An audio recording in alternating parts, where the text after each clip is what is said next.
बहुत धन्यवाद सर, बहुत ही अच्छा सर।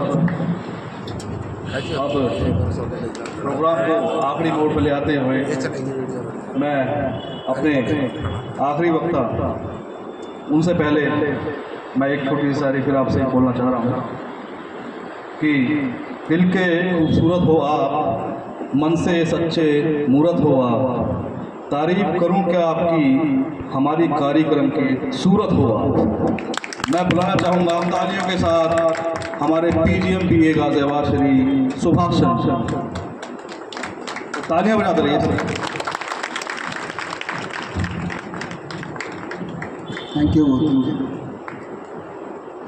मंच पर उपस्थित खंडेराम जी पूरी दिल्ली से यहाँ आए हैं, बलबीर सिंह जी जो सर्कल ऑफ सीपी वेस्ट से अपना टाइम निकाल के अपनी उपस्थिति देने आए हैं, गौतम जी और मंच पर उपस्थित सभी महानुभाव जो दिल्ली या आसपास से आए हैं इस उत्सव को एक शोभा देने के लिए, सभी श्रोतागण और पार्टिसिपेंट्स जो हैं हमारे सामने हैं, जो यहाँ से लोकल से हैं और बाहर से भी आए हैं अपना समय निकाल के। मौसम थोड़ा सा गर्म हो गया है लेकिन फिर भी ऑर्गेनाइजर्स ने काफ़ी अच्छा प्रबंध किया है, पानी की व्यवस्था और हवा पानी अच्छी तरह से है। इसके लिए जो ऑर्गेनाइजर कमेटी है मैं उसको धन्यवाद देना चाहता हूँ। ये प्रोग्राम काफ़ी समय से हुआ, हर साल इसी दिन करीब ये हर साल मनाया जाता है और काफ़ी संख्या में लोग आते हैं। जो यहाँ उपस्थिति है वो दिखा रही है, कम नहीं है। हमारे कुछ हंडीराम जी कह रहे थे कम लोग हैं, कम नहीं है। आप देखेंगे तो आप उनका जोश देखिए, लगातार ताली बजा रहे हैं और इसमें हर किसी का कुछ ना कुछ पार्टिसिपेशन है। इवन हंडीराम जी के जो बेटे हैं उन्होंने 2 प्रस्तुति दी हैं और मुझे तो बिल्कुल नाचने के लिए मजबूर कर रही थी।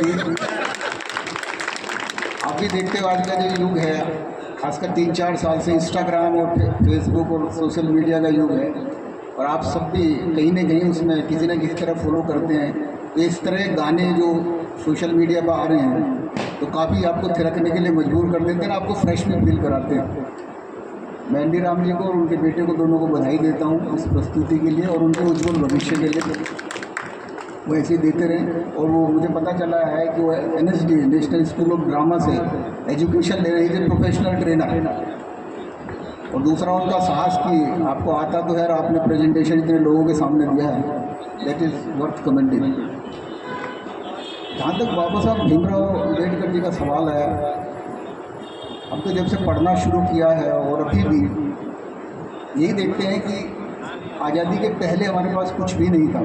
47 में तो ये होता था कि पेपर में कुछ निकल कर लड़ाई करेंगे, अंग्रेज़ों को भगाएंगे, फिर वो हमारे दादे परदादाओं ने देखा, हमने तो नहीं देखा उस चीज़ को। लेकिन आज़ादी के बाद जो एक चीज़ आई है वो भी आज़ादी के 3 साल बाद करीब 1950 में, वो एक स्टैंडर्ड ऑपरेटिंग प्रोसीजर आया। मैं उसको कॉन्स्टिट्यूशन को कहूँगा, जिसका नाम कॉन्स्टिट्यूशन है।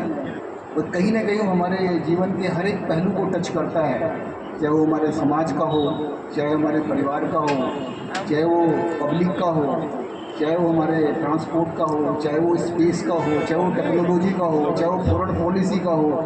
आप कुछ भी नाम लीजिए, उसी किताब से गवर्न होता है जिसका नाम कॉन्स्टिट्यूशन है। बाबा साहब उस किताब के डायरेक्टर थे। अब जैसे आप देखते हो पिक्चर होती है, उसमें बहुत सारे कलाकार होते हैं, कुछ एक्टर होते हैं, कुछ पर्दे के पीछे वाले लोग होते हैं। तो बाबा साहब उन सबको इकट्ठा करके और कहीं नहीं पूरे विश्व के जितने भी संविधान थे या बुक थी जिनके देश चल रहे थे, उन सब का अध्ययन करके एक किताब बनाई जो शायद सबसे बड़ी किताब है। रिटन कॉन्स्टिट्यूशन है इंडिया वर्ल्ड में, उसका नाम इंडियन कॉन्स्टिट्यूशन है। ये पीछे का नहीं पता, लेकिन कितनी पीढ़ियाँ रहेंगी कॉन्स्टिट्यूशन रहेगा। और कॉन्स्टिट्यूशन हमारे देश की सब कुछ है। वो एक कहते हैं ना, एक माला में सब लोगों को पिराए हुए हैं, वो एक माला है कॉन्स्टिट्यूशन। उसको आप कितनी पीढ़ियाँ आएंगी आप नहीं सोच सकते। जब जब कॉन्स्टिट्यूशन आएगा आपको एक ही नाम याद आएगा और वो नाम है बाबा साहेब भीमराव अम्बेडकर।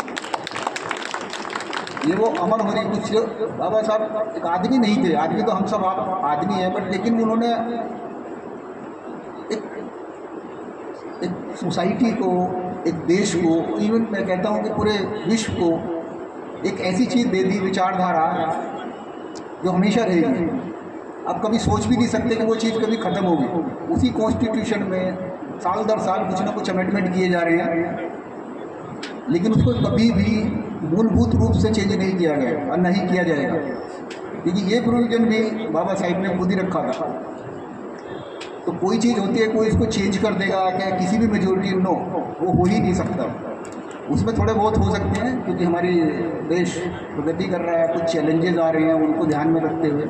तो जो हमारे जनप्रतिनिधि हैं या हमारी पब्लिक है जो उनको चुन के भेजती है, उन्हीं के माध्यम से उसमें कुछ उतना फेरबदल किया जाएगा जो सोसाइटी के हित में है, जो इंडिविजुअल के हित में है और जो देश के हित में। अब आप देखें, उनके पास 26 डिग्रियाँ थी और मोस्ट ऑफ देम वो बाहर की थी, सारी यहाँ की नहीं थी, लेकिन वो बहुत गरीब थे। वो आप सोचिए, गरीब आदमी स्कूल भी कर ले तो बहुत बड़ी बात है, लेकिन उन्होंने डिग्रियाँ ली और हाई डिग्री थी, पोस्ट ग्रेजुएट प्लस पीएचडी और रिसर्च वाली।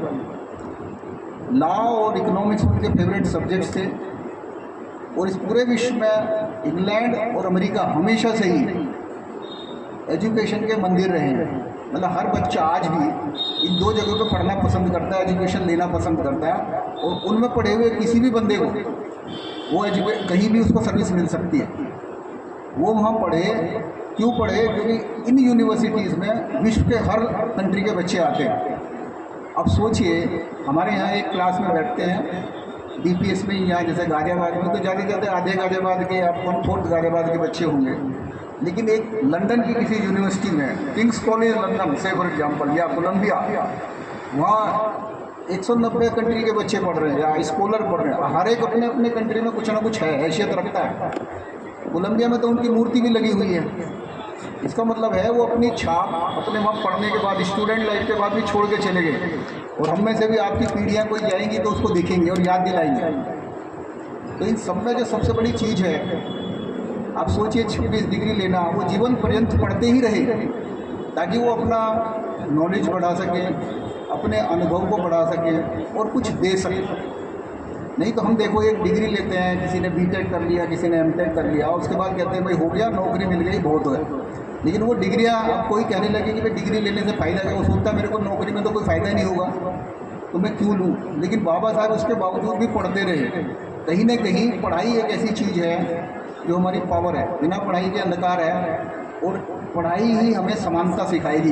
अगर एक पढ़ा लिखा इंसान है, चाहे किसी भी जाति, किसी भी वर्ग, किसी धर्म, किसी भी कंट्री का हो, वो बराबर कहलाएगा। सिर्फ एजुकेशन ऐसा मापदंड है, और जो उन्होंने दिखाया भी।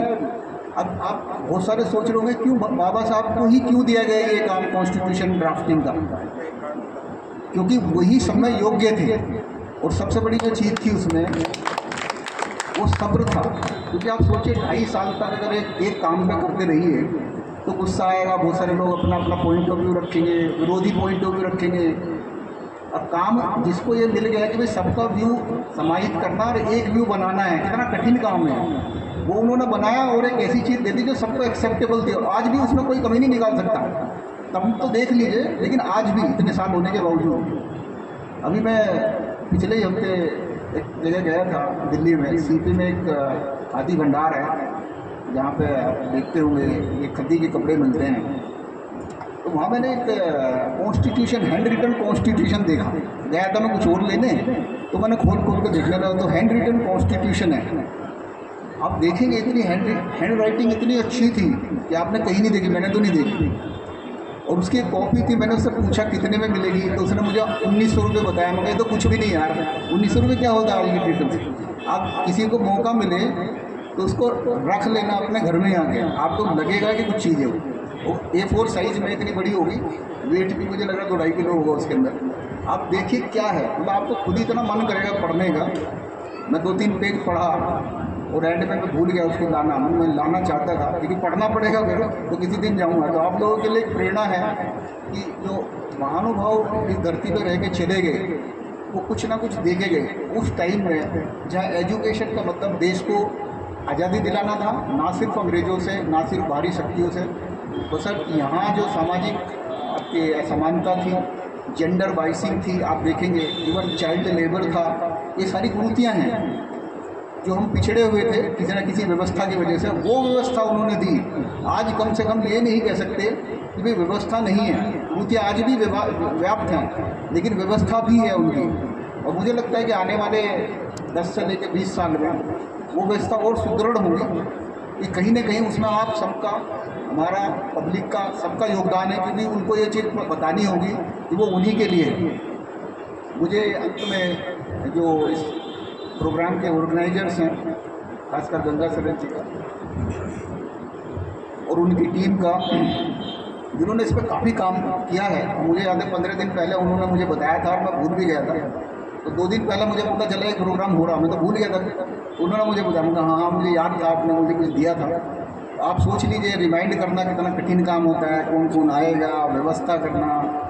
और व्यवस्था भी हमने इनको थोड़ा लिख के दे देता है कि ध्यान रखना, गर्मी हो रही है तो कुछ ना कुछ पानी और थोड़ा सा व्यवस्था ठीक रखना। तो मैं देख रहा हूँ तो काफ़ी अच्छा इन्होंने, जैसे हर साल करते हैं उस तरह से इन्होंने प्रोग्राम अच्छा किया। तो आपका और आपकी पूरी टीम का इसके लिए आभार। और जिस डिसिप्लिन में मैं आप सब लोगों को देख रहा हूँ, पार्टिसिपेंट्स हैं, दूर से चल के आए हैं, और मुझे लगता है प्रोग्राम 4-5 घंटे तो चल ही चुका होगा। इतनी सौम्यता से इसे सुन रहे हैं सभी के विचार। आपके अपने भी कुछ विचार होंगे जो मौका नहीं दिया गया, क्योंकि प्रोग्राम बहुत लंबा हो जाएगा। लेकिन कहीं ना कहीं ये है कि ये एक उत्सव है जिसको हमको एक ऐसे लेवल पर मनाना है जो हम सबके हित में भी है। और मुझे बड़ी खुशी हो रही है, अभी BSNL का कस्टमर मंथ चल रहा है और हमारे बहुत सारे लोग उसी में से टाइम निकाल के यहाँ बैठे हुए हैं। कहीं ना कहीं वो किसी जनप्रतिनिधि से, किसी कस्टमर से फीडबैक, या किसी CSC से बैठे होते हैं, या किसी कस्टमर की प्रॉब्लम डील कर रहे होते हैं। तो एक वो लाइबिलिटी, वो रिस्पॉन्सिबिलिटी भी ये निभा रहे हैं। और आई एम वेरी हैप्पी कि आपने अपनी प्रेजेंस यहाँ भी दी है। Please keep doing. और सच्ची जो याद करना है ऐसे महान हस्ती को, वो यही है कि वो हमको देके गए एक शक्ति एजुकेशन की, उसके चलते हमने एक मकाम पे यहाँ पहुँचे हैं जिसको हम BSNL कह रहे हैं। तो इस ऑर्गेनाइजेशन को भी हम कुछ दे के जाएँ, जैसे वो महान हस्ती हमारे पूरे देश को दे के चले गए, आज हम उनको याद कर रहे हैं। तो ऐसे ही हम भी दें, ताकि BSNL हम सबको भी याद करें, कुछ ना कुछ ऐसा दे के जाएँ जो एक हम सब दे सकते हैं, यूनिक है हम सब। एंड आई होप आप सब दे रहे हैं। तो थैंक यू वेरी मच आप सभी के लिए, और BSNL को ये अपॉर्चुनिटी देने के लिए, BSNL गाजियाबाद को, कि आप सब आए और सब लोगों ने अपना मोमेंट अटेंड। Thank you.